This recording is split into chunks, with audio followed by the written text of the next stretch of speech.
তাহলে তোদের আজকের গল্প হচ্ছে a day in the zoo. লেখকের নাম কি? Gerald Durrell. এই জিরাল্ড ডারেলের পুরো নাম কি? Gerald Malcolm Durrell. কি নাম? Gerald Malcolm Durrell was an English zoo keeper. তিনি কি ছিলেন? একজন English zoo keeper. English zoo keeper মানে কি? জু কিপার বলতে কি বোঝায়? জু কিপার মানে হচ্ছে চিড়িয়াখানার মালিক, আর ইংলিশ মানে তিনি ইংল্যান্ডের বাসিন্দা, তাই ঠিক আছে, ইউকের বাসিন্দা। তাই ইউকে বলতে কি উত্তরাখণ্ড না, কিন্তু ইউকে মানে ইউনাইটেড কিংডম, সেখানকার বাসিন্দা। কনজারভেশনিস্ট, সংরক্ষক। কিসের সংরক্ষক? প্রকৃতির সংরক্ষক। অ্যান্ড অথর, এবং সেই সঙ্গে সঙ্গে আমাদের আজকে যার কথা পড়ছি তিনি কিন্তু লেখকও ছিলেন। যদি লেখক না থাকতো, যদি তিনি শুধু একজন কনজারভেশনিস্ট, একজন জু কিপার হতো, তাহলে কিন্তু আমরা এই গল্পটা আজকে পড়তে পারতাম না। তিনি সুন্দর লেখক ছিলেন বলেই তার চিড়িয়াখানায় থাকার অভিজ্ঞতাগুলিকে কিন্তু তিনি সুন্দরভাবে আমাদেরকে বলতে পারছেন। কারণ এই ব্যক্তির নিজের একটা জু ছিল, নিজের জু, নিজে চিড়িয়াখানার মালিক, আর সেখানে থাকাকালীন তার কি কি এক্সপিরিয়েন্স হয়েছে, কি কি অভিজ্ঞতা ঘটেছে, সেগুলোই এই গল্পের মধ্যে দিয়ে আমাদেরকে বলেছে। He founded what is now called the Durrell wildlife conservation trust. তিনি যেটা প্রতিষ্ঠা করেছিলেন তার সময়ে, সেটার বর্তমান নাম কি? Durrell wildlife conservation trust. এটা হচ্ছে একটা মানে কি, ট্রাস্ট বলতে কি, যেখানে আমরা টাকা সংগ্রহ করি, কালেক্ট করি একটা নির্দিষ্ট কাজে সেই টাকাটাকে ব্যবহার করার জন্য। এখানে কী জন্য ব্যবহার করতেন তিনি? প্রাণীদের স্বার্থে, ঠিক আছে, চিড়িয়াখানায় যে সমস্ত প্রাণীরা থাকে তাদের স্বার্থে কিন্তু এই টাকাটা ব্যবহার করতো। আর তার ট্রাস্টের নাম ছিল কি? Durrell wildlife conservation trust. শুধু শুনে রাখবি এইটুকু, কারণ এমসিকিউতে যদি পড়ে যাতে টিকটা সঠিক অপশানের পাশে দিতে পারিস। অ্যান্ড দ্য জার্সি জু। আর কি প্রতিষ্ঠা করেছিলেন? জার্সি জু। জার্সি মানে, জার্সি হচ্ছে ইংল্যান্ডের মধ্যেই অবস্থিত সেলফ গভর্নিং একটা স্টেট। তো সেই জায়গায় তিনি একটা চিড়িয়াখানা স্থাপন করেছিলেন, তার নাম হচ্ছে জার্সি জু, যেটার বর্তমান নাম ডারেল ওয়াইল্ড লাইফ পার্ক। কি নাম? Durrell wild life park on the channel island of jersey in 1958। 1958 সালে তিনি কিন্তু চ্যানেল আইল্যান্ড মানে দূরের এক দ্বীপে এই জার্সিতে সেই চিড়িয়াখানাটা স্থাপন করেছিলেন। He is perhaps best remembered for writing a number of books based on his life as an animal enthusiast. তিনি যে সমস্ত লেখালেখিগুলি করেছেন, যেগুলির জন্য তিনি পরিচিত, সেগুলি হচ্ছে তার চিড়িয়াখানায় থাকার সময়কার কাহিনী অথবা প্রাণীদের নিয়ে লেখালেখির জন্যে কিন্তু তিনি আমাদের কাছে জনপ্রিয় হয়ে আছেন, তার পাঠকদের কাছে। ওই নিয়ে তিনি লেখালেখি করেছেন। আজকের গল্পটা কি নিয়ে সেটা তুই উপরের ওই প্রায় 4.5 লাইনে একটু বোঝানো হয়েছে যে গল্পটা আসলে কি বিষয়ে লেখক লিখেছেন এখানে। দ্য ফলোয়িং প্যাসেজ, এই যে আজকে যে গল্পটা, আজকে যে প্যাসেজটা আমরা পড়ব, ইজ অ্যান এক্সট্র্যাক্ট। এক্সট্র্যাক্ট মানে কি? প্রত্যেক গল্পেই কিন্তু প্রত্যেক কবিতাতেই এক্সট্র্যাক্ট কথাটা পড়িস। এক্সট্র্যাক্ট মানে কিছুটা অংশ তুলে নেওয়া হয়েছে, পুরোটা না, কিছুটা এখান থেকে তুলে নেওয়া হয়েছে। আর তার পুরো বইটার নাম, এটা কিন্তু তোর মনে রাখতেই হবে, যার নাম হচ্ছে মিনাগ্রি ম্যানর। কি নাম? মিনাগ্রি ম্যানর। নামটা লিখে দিচ্ছি দেখ। তাহলে যে গল্পের থেকে আজকের এই টেক্সটটাকে তুলে দেওয়া হয়েছে তোদের পাঠ্যপুস্তকে, তার নাম কি? Menagerie Manor by Gerald Durrell. Where the author talks about, যেখানে লেখক বলেছেন, খুব ডিটেলসে বলেছেন, how he set up his own zoo in Jersey. জার্সিতে তিনি কিভাবে তার চিড়িয়াখানাটা স্থাপন করেছিলেন। Helped by a team dedicated to the cause of animals, এবং একটা দল গঠন করেছিলেন যেটা প্রাণীদের স্বার্থে কার্যকলাপ করবে, কাজকর্ম করবে তারা। The extract describes a typical day in the zoo and the experience of the zoo keepers. আজকের গল্পে আমরা জানবো যে একটা টিপিক্যাল ডে, টিপিক্যাল মানে কি? একটা মানে সাধারণ দিনের কথা, কোনো স্পেশাল দিন না, একটা সাধারণ দিনকে লেখক এখানে তুলে ধরেছে। তার পার্সোনাল যে সমস্ত এক্সপিরিয়েন্সগুলো হয়েছে, মানে প্রত্যেক দিনই যে দিনগুলিতে হয়, অথবা চিড়িয়াখানায় যে সমস্ত কর্মচারীরা কাজ করে তাদের মধ্যে কী কী এক্সপিরিয়েন্স হয় সেটা তুলে ধরেছে। আর একটা দিন মাত্র কিন্তু দিয়েছে তুলে, কী জন্যে না, সেইটা বুঝলেই আমরা কিন্তু অন্য দিনগুলো জানতে পারবো যে একটা চিড়িয়াখানায় মালিক হতে গেলে কর্মচারীদেরকে বা কর্মচারীরা কী কী জিনিসের সম্মুখীন হয়, কী কী অভিজ্ঞতা তারা সম্মুখীন হয়। সেই জন্য একটা টিপিক্যাল ডে তুলে ধরা হয়েছে। And the experience of the zoo workers, চিড়িয়াখানার কর্মচারীদের অভিজ্ঞতা। And offers us an interesting insiders view of the zoo. Insiders view বলতে চিড়িয়াখানার ভিতরের দিককার কাহিনী কিন্তু আমরা কিছুটা জানতে পারবো। আমরা চিড়িয়াখানায় যাই কী হিসাবে? ভিজিটর হিসাবে।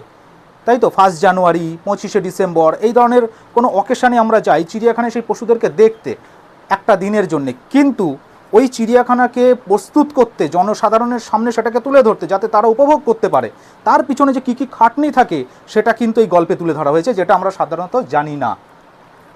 আজকে একটু একটু জানতে পারবো।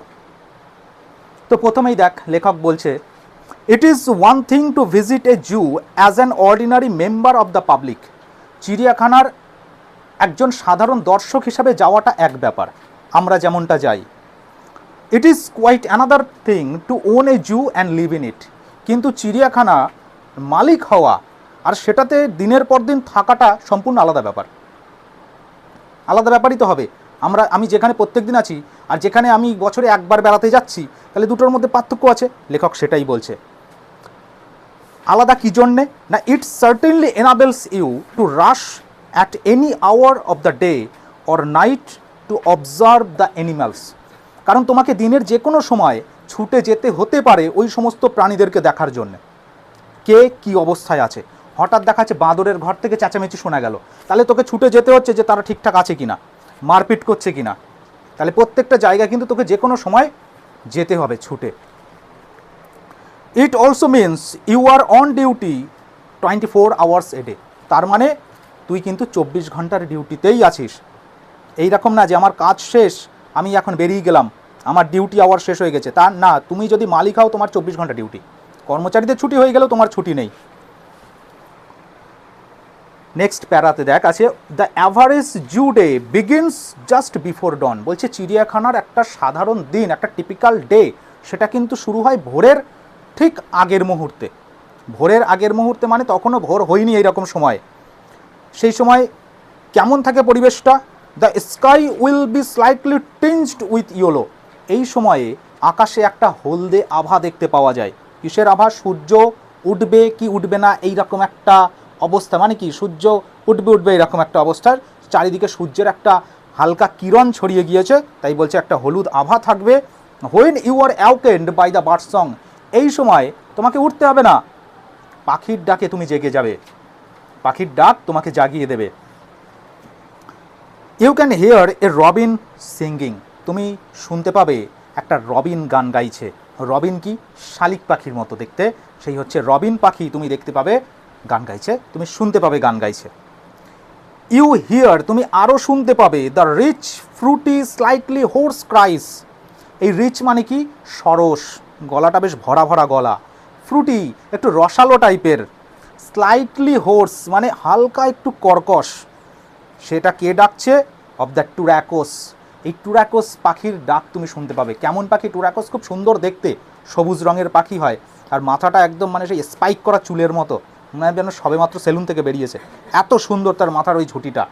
তাহলে সেই হচ্ছে টুরাকোস পাখির আওয়াজ তুমি শুনতে পাবে। তুমি অনেকে দেখেছি না চুল কাটা এখন সব কদম ছাট চুল, দেখেছি মাথায় সব খাড়া হয়ে থাকে চুলগুলো, মাঝখানে ধারে কিছু নেই, মাঝখানটা উঁচু।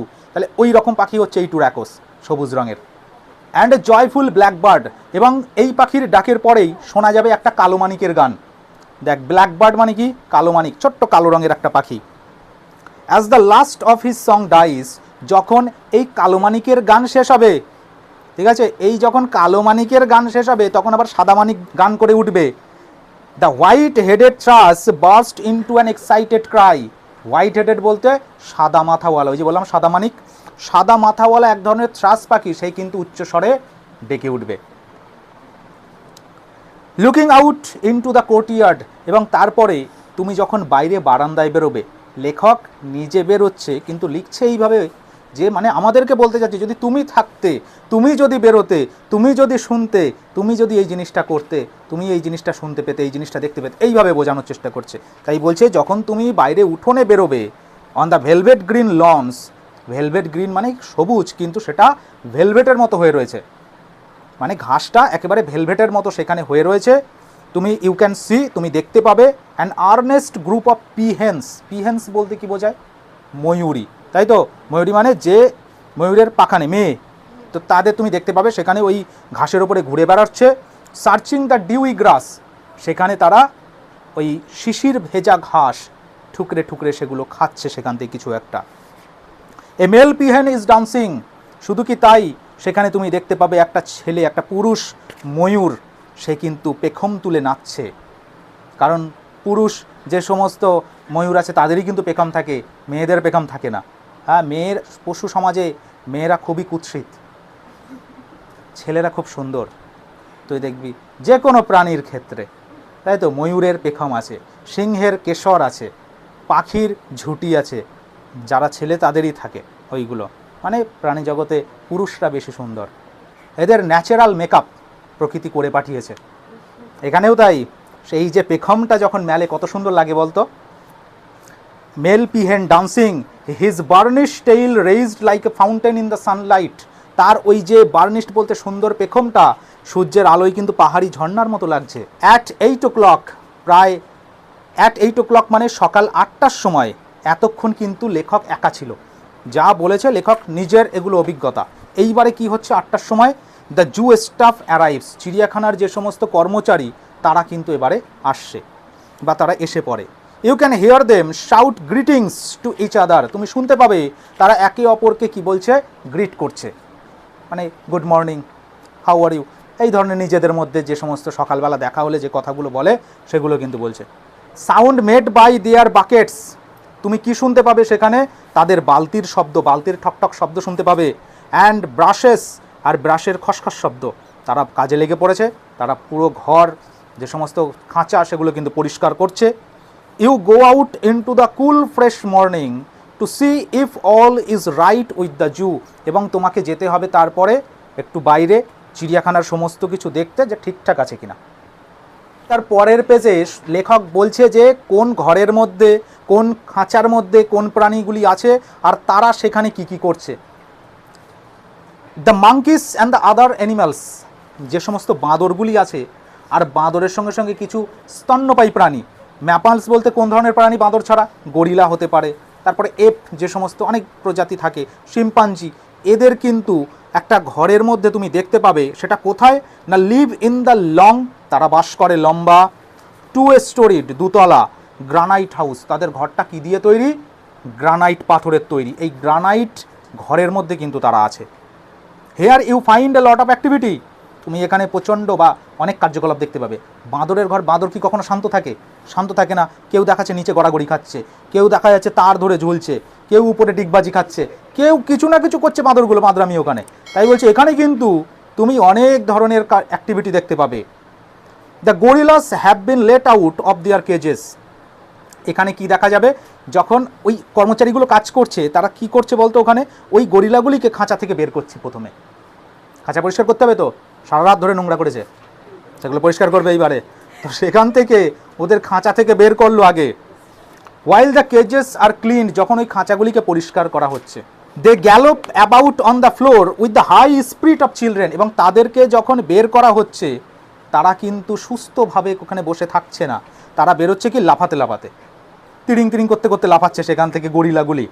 High spirit of children just out of school, কেমন না, যে বাচ্চারা যখন স্কুল ছুটি হয় যেভাবে স্কুল থেকে লাফাতে লাফাতে বেরোয়, তাই তোদের মতোই আর কি, এই গরিলাগুলোও কিন্তু সেই রকম লাফাচ্ছে যখন তাদেরকে খাঁচা থেকে বের করা হচ্ছে।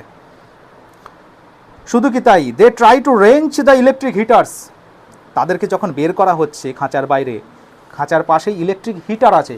হিটার কেন রাখে বলতো, শীতপ্রধান দেশ ব্রিটেন, তাহলে সেখানে পশুদেরও তো ঠান্ডা লাগে, ওরা মানুষ না বলে কি আর ঠান্ডা লাগবে না, ওদেরও ঠান্ডা লাগে, তো সেই জন্য হিটার রাখা থাকে খাঁচার ওখানে।